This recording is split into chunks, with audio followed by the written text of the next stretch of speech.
Let's declutter and organize this little boy's room. We have a 10-year-old and a 6-year-old. They share this space and they are both neurodivergent. So we are going to make an ADHD friendly bedroom. We're going to follow my DeclutterCore Method, 4-step method. Step 1 is collect. We collect any trash or items that don't belong in the bedroom. And then step 2 is categorize. I always start gathering the loose items on the floor or in bins and boxes, and I sit down on the floor and I start making categories around myself. This helps me preserve my energy so I don't get burned out. Big tip that I recommend. So I just start making general categories: toys, crafts, paperwork, play sets. Once I'm done, I go to the perimeter of the room and collect items and add it to my categories. I empty out boxes and little organizers and I combine it all together. This was the empty stuff, and here are my categories. We've got craft, 2 bins of paperwork, play sets, miscellaneous toys, tiny little pieces and parts that I don't know what goes to what, and then what I think is trash.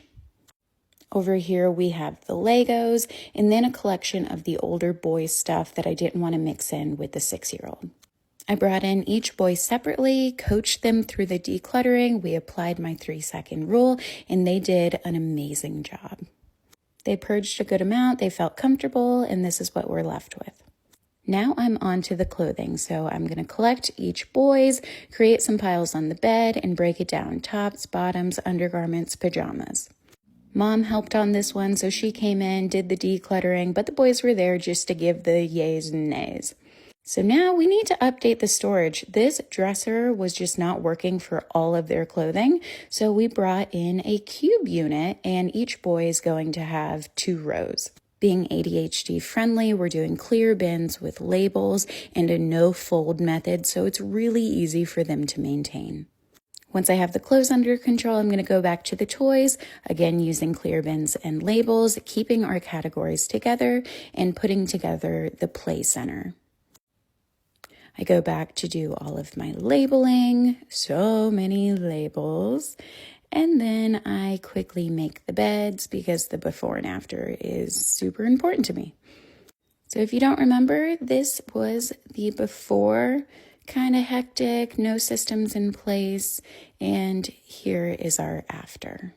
When it comes to any system for an adult, for kids, we want to make it as simple, as easy as possible, because the easier it is to get things out and put them away, the higher chance we have of maintaining the system. Play center, this is their nightstand, and they each have one special bin for special items. When that gets full, they declutter. And here we have the clothing system, so pajamas, long sleeve, short sleeve, pants, shorts, labeled, nice and easy to get it out and put it away. If you want to learn the step-by-step, go check out my declutter kit.